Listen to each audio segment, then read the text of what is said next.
टुनटुनी ससुराल में बहुत से सपने सजा कर आई थी। सोचा था बंटी की नौकरी है, अच्छा घर है, जो तंगी मायके में देखी है वो ससुराल में नहीं मिलेगी। छोटा परिवार है, बंटी की 2 बहनें और माँ है, पिताजी थे नहीं, ससुराल में राज करूंगी। कुछ दिन बहुत अच्छे बीते, मगर एक दिन पता चला कि बंटी की नौकरी छूट गई। सारे सपने हवा हो गए। अब हम क्या करें बंटी, कहाँ से खर्चा चलेगा? अभी तुम्हारी 2 जवान बहनें भी कुंवारी हैं, उनकी भी शादी करनी पड़ेगी, कैसे होगा सब? क्या करूं टुनटुनी, कंपनी घाटे में चल रही थी इसलिए बंद हो गई, पर तुम चिंता मत करो, सब ठीक हो जाएगा।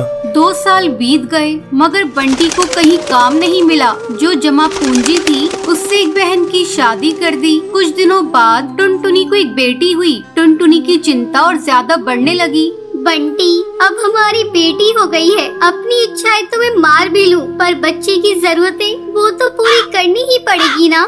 जानता हूँ, कोशिश कर तो रहा हूँ। और 1 साल बाद टुनटुनी ने एक और बेटी को जन्म दिया। बंटी की माँ बोली, बंटी, तेरी एक बहन की शादी तो हो गई, मगर बेटा अभी दूसरी भी है, उसका क्या होगा? माँ, ये घोंसला बेच देते हैं, कुछ दिन किराए पर रह लेंगे। मैं क्या करूँ, दिन रात कोशिश में लगा रहता हूँ, पर कहीं काम मिल ही नहीं रहा। बंटी, बहनों के लिए आप मकान बेच रहे हो, हमारी भी 2 बेटियां हो गई है, उनके लिए क्या बेचोगे? टुनटुनी, मैं पढ़ा लिखा हूँ, तुम क्या सोचती हो कि मैं अब ठेला लगाऊंगा? ये मुझसे नहीं होगा। टुनटुनी रोने लगी और बोली,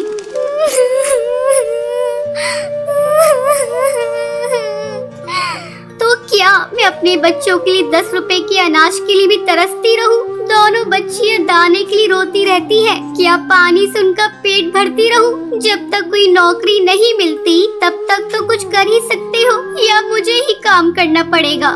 नहीं, हमारे घर की बहू बेटी बाहर काम नहीं करती। टुनटुनी बहुत दुखी रहने लगी। कुछ समय बाद घर बेचकर दूसरी बहन की शादी भी हो गई। अब तो रोज ही बंटी और टुनटुनी के बीच में लड़ाई रहने लगी। एक दिन बेरोजगारी से तंग आकर बंटी ने आत्महत्या कर ली। टुनटुनी के सारे सपने टूट गए।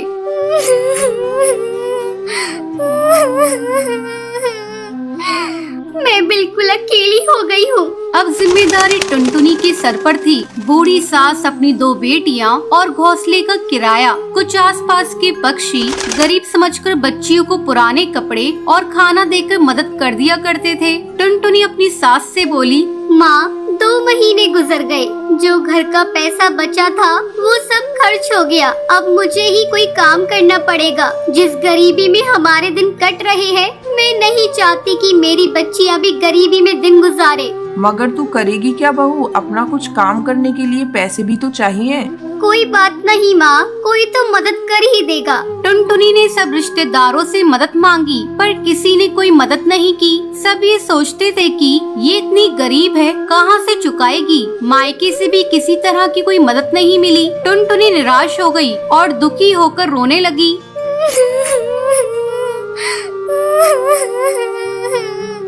मैं अपने बच्चों को भूखा नहीं मरने दूंगी, कुछ ना कुछ करूंगी, पर इतने पैसों में क्या काम करूं? एक दिन उसे उसके ही जंगल का एक चिड़ा गोलू मिला। वो टुनटुनी की शादी से पहले टुनटुनी को बहुत पसंद करता था, लेकिन उससे कभी कुछ कह नहीं पाया था। अरे टुनटुनी, कैसी हो तुम? और यहाँ कैसे? और ये क्या हाल बना रखा है तुमने अपना?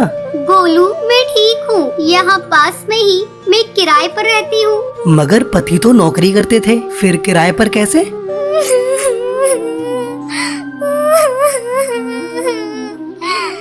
मेरे पति नहीं है, नौकरी छूट गई, घर बिक गया, बहुत गरीबी में दिन गुजार रही हूँ, कोई काम भी नहीं कर पा रही हूँ। मेरे पास केवल 1000 रुपए है, उसमें मुझे घर का खर्चा भी चलाना है और किराया भी देना है। मेरी सास बुजुर्ग है और मेरी 2 बेटियाँ भी है, कोई सहारा नहीं है, सबने साथ छोड़ दिया। कैसे कर पाऊंगी इतने कम पैसों में कोई काम? इतनी चिंता मत करो टुनटुनी, तुम चलो मेरे साथ। गोलू उसे चूड़ियों की थोक रेट वाली दुकान पर ले गया। ये मेरी ही दुकान है टुनटुनी।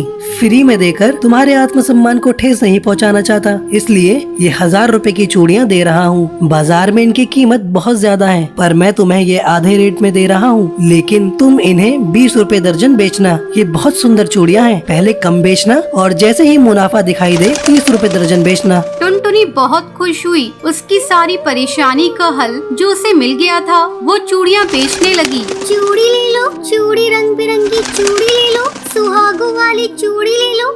वो डाल डाल जाकर चूड़ियाँ बेचती और बीच बीच में आकर अपनी बेटियों को भी देख लेती। आसपास के पक्षी उसे गरीब समझकर मोल भाव भी नहीं करते। सबको उसकी चूड़ियाँ पसंद आने लगी और उसकी खूब बिक्री होने लगी। चूड़ियाँ तो टुनटुनी के पास ही सुंदर होती हैं, उसी से खरीदेंगे। तीज त्योहार पर और शादियों में चूड़ी पहनाने के लिए उसे ही बुलाया जाता था, जिसमें उसकी कमाई अच्छी हो जाती थी। इस तरह 1 साल गुजर गया। टुनटुनी के अच्छे दिन आने लगे। टुनटुनी गोलू से बोली, गोलू, तुम्हारा बहुत बहुत धन्यवाद। तुम्हारी वजह से मैं आज अपनी गृहस्थी चला रही हूँ, नहीं तो भूखे मरने की नौबत आ गई थी। ये तो तुम्हारी मेहनत है टुनटुनी, मैंने कुछ नहीं किया। जितनी मेहनत करोगी उतना ही अच्छा फल मिलेगा। इसलिए कहते हैं मेहनत करने वालों की कभी हार नहीं होती।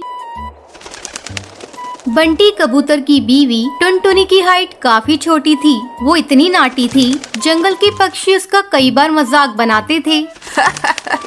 टुनटुनी, तेरे लिए तो मुझे किचन में टेबल रखना पड़ेगा। माँ जी, इतनी भी नाटी नहीं हूँ मैं। और हाँ, हील्स पहनकर तो आपकी जितनी आ जाती हूँ। अरे, तेरे पापा ने महंगी मोटर का लालच दे दिया, वरना तो मेरे बेटे के लिए ये लंबी लंबी चिड़ियों की लाइनें लगी थी। क्या बताऊं तुझे, कटरीना फेल थी उनके सामने। पर माँ जी, आपका बेटा भी कौन सा हाइट में अभिषेक बच्चन है जो कटरीना मिल जाती। वैसे भी मेरी और इनकी जोड़ी तो राम सीता की जोड़ी है, राम सीता की। एक दिन सभी खाना खा रहे होते हैं। माँ, दाल बहुत अच्छी बनी है, जरा और देना। रुको जी, मैं लेकर आती हूँ, किचन में है। वैसे भी मैं खड़ी ही हूँ। ये सुनकर सास हंसने लगती है। तुम खड़ी हो या बैठी, एक ही बात है। बस कीजिए जी, अभी हील्स नहीं पहनी है मैंने। वैसे भी हील्स पहनती हूँ तो आपके बराबर लगती हूँ। एक दिन टुनटुनी सब्जी लेने बाहर निकलती है तो पड़ोसन कहती है, देखो देखो कितनी नाटी है। रंग तो दिखने में ठीक ठाक था, हाइट भी ठीक ठाक थी, फिर क्या जरूरत थी ऐसी नाटी बहू लाने की। दहेज बहन दहेज, अंधे हो गए थे पैसों के पीछे, अब करे जग हंसाई। दोनों की बात टुनटुनी सुन लेती है और उसे बहुत गुस्सा आ जाता है। आंटी जी, एक बात बताओ, मेरे पापा के पास पैसे हैं, उनको अच्छी लड़की की तलाश थी, ये पसंद आए और शादी हो गई। इसमें मेरा क्या कसूर, ये जो आप लोग मुझे सुना रही हैं? अरे नहीं नहीं टुनटुनी, हम तो तेरी सास की बात कर रही थी। कितनी लालची औरत है। देखिए, वो लालची नहीं है, पर उनके कुछ शौक है जो वो अपने बेटे से पूरा करवाना चाहती है। और देखा जाए तो उसमें उनकी गलती भी क्या है भला। और इन्होंने मुझसे शादी की है तो जरूर कुछ न कुछ अच्छाई नजर आई ही होगी ना। और अब ना मैं आपकी बहू हूँ और ना ही आपके रिश्तेदारों को मुझसे मिलना है। फिर ये बात समझ नहीं आई कि आप इतना परेशान क्यों हो रही हैं। ये बोलकर टुनटुनी वहाँ से निकल जाती है। टुनटुनी, चलो जल्दी से तैयार हो जाओ, हम लोगों को पार्टी में जाना है। टुनटुनी तैयार होकर पार्टी में जाती है, जहाँ बंटी का दोस्त उससे कहता है, अरे बंटी, तू कितना लकी है यार। तेरी बीवी की हाइट इतनी कम है कि तुझे बच्चे की जरूरत ही नहीं, भाभी बच्चे ऐसी हैं। और बंटी, अगर मेरी बीवी की हाइट इतनी कम हो तो मैं घर से बाहर निकलूं ही नहीं। कहीं फुदक के कहीं चली गई तो लेने के देने पड़ जाएंगे। सभी टुनटुनी पर हंसने लगते हैं। तभी पार्टी की जगह पर आग लग जाती है। अरे भागो यहाँ से, जल्दी भागो। अरे लेकिन बाहर के दरवाजे पर ही आग है, हम बाहर निकलेंगे तो निकलेंगे कैसे? कोई रास्ता भी नहीं है। अरे रास्ता है ना, अगर कोई सामने वाली खिड़की से बाहर निकल जाए तो सब निकल सकते हैं। तभी टुनटुनी छोटी सी खिड़की से बाहर निकल जाती है और आग बुझा देती है। अरे वाह, भाभी जी ने तो हम सबको बचा लिया। वाह भाई वाह, बीवी हो तो ऐसी, अपने पति ही नहीं यहाँ मौजूद सभी की जान बचा ली है। भाई बंटी, माफ कर देना, तेरी बीवी तो सच में कमाल है। मुझे ये बात पता है और मुझे मेरी बीवी पर गर्व है। टुनटुनी मुस्कुराकर अपनी पति की तरफ देखती है। कुछ दिनों बाद टुनटुनी और उसकी सास मार्केट जाती हैं। वहाँ पर अरे भैया, ये कपड़े देना कितने का पड़ेगा? माता जी, ये तो बहुत महंगा कपड़ा है, लेकिन अब बस 2 मीटर बचा है। मेरे तो किसी काम का है नहीं, आप बस इसके 100 रुपए दे दो। अरे भैया, तो मैं क्या करूँगी इस टुकड़े का? लेकिन वैसे है बड़ा ही सुंदर। तभी टुनटुनी बोल पड़ती है, इसमें तो मेरी पूरी ड्रेस सिल जाएगी। ये कहकर वो कपड़ा ले लेती है। अगले दिन टुनटुनी वो ड्रेस पहनकर सास के सामने आती है। अरे वाह टुनटुनी, ये ड्रेस तो काफी सुंदर लग रही है, बड़ी महंगी होगी ना? अरे कपड़ा तो मैंने ही पसंद किया था, बस पूरा नहीं था तो इसने ले लिया। सिर्फ 200 रुपए की ड्रेस है ये पूरी। देखो माँ जी, नाटी होने के भी कम फायदे नहीं है। जैसे तैसे दिन कट रहे थे। सास और पड़ोसियों का मजाक बनाने का सिलसिला चल ही रहा था। एक दिन मोहल्ले से बहुत जोर जोर से आवाज आती है, हाय रे, मैं मर गई। अरे क्या हुआ? देखते हैं तो सभी गड्ढे के सामने भीड़ लगाकर खड़े होते हैं। मेरा बेटा इस गड्ढे में गिर गया।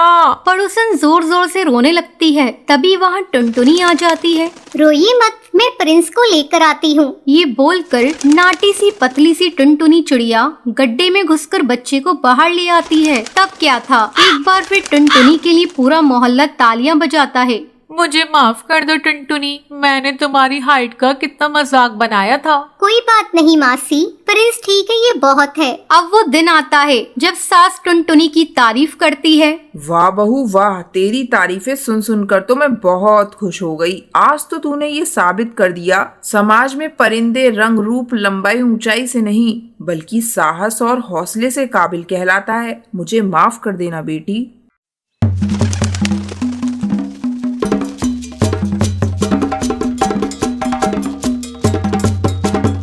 बहुत समय पहले की बात है। चंपकवन जंगल में भूरी नाम की चिड़िया रहा करती थी। उसके माँ बाप उससे बहुत नफरत किया करते थे क्योंकि वो काली थी। एक सुबह, भूरी, तू मेरे सामने सुबह सुबह मत आया कर, बिल्कुल चुड़ैल लगती है। कम वक्त पूरा दिन मेरा खराब कर देती है। माँ, मुझे जोरों की भूख लगी है, इसलिए मैं किचन में आई हूँ। चल भाग यहाँ से अपने घोंसले में। जिस खाने पर तेरी नजर जाएगी वो सब राख हो जाएगा। जब सभी लोग खा लेंगे तब मैं तुझे बुला लूंगी। माँ तो मुझे इतना डांटती रहती हो और पिंकी को तो बहुत प्यार करती हो।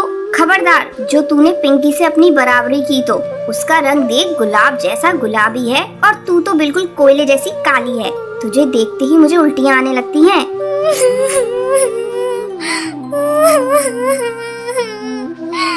अपनी माँ की कड़वी बातें सुनकर भूरी रोती रोती अपने घोंसले में चली जाती है। जब सभी परिवार के पक्षी खाना खा लेते हैं तब उसकी माँ उसे बुलाती है। अरे करमजली, आकर खा ले और उसके बाद सारे बर्तन धो देना। ठीक है माँ। जब भूरी खाना खाने आती है,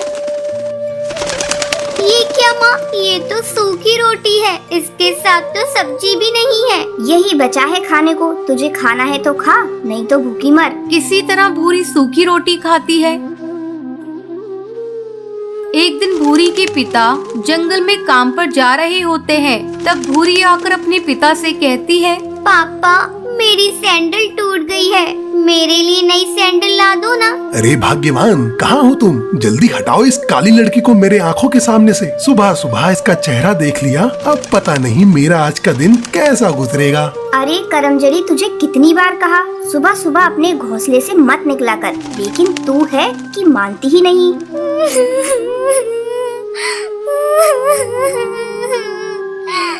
मैं इतनी बुरी हूँ तो मैं ये घर छोड़कर चली जा रही हूँ। हाँ हाँ, चली जा, तेरे चले जाने से यहाँ किसी को फर्क नहीं पड़ेगा। कम से कम तुझसे पीछा तो छूट जाएगा। माँ, मैं भी तुम्हारी बेटी हूँ, तुम इस तरह मेरे साथ क्यों बर्ताव कर रही हो? देखना, एक दिन तुम्हें इसी बेटी पर गर्व होगा। इतना कहकर भूरी घर छोड़कर चली जाती है। भूरी भटकती भटकती पास के एक जंगल में पहुंचती है। धूप के कारण उसके नंगे पैर में छाले पड़ जाते हैं।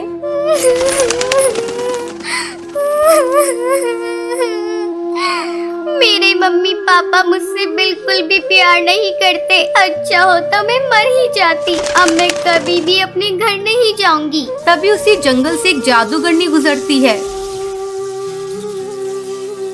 जब वो भूरी को जंगल में अकेली देखती है तो वो उससे पूछती है, बेटी, तुम इस घने जंगल में बैठी क्यों रो रही हो? मुझे बताओ तुम्हें क्या तकलीफ है, शायद मैं तुम्हारी मदद कर सकूं।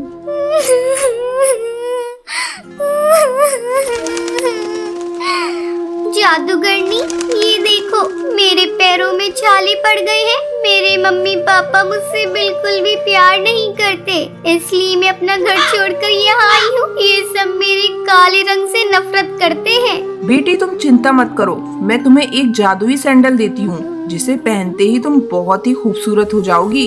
फिर वो जादूगरनी भूरी को एक सैंडल देती है। बेटी ये सैंडल इसे पहन लो और अपने घर वापस चली जाओ। जैसे ही भूरी सैंडल को पहनती है वो खूबसूरत हो जाती है।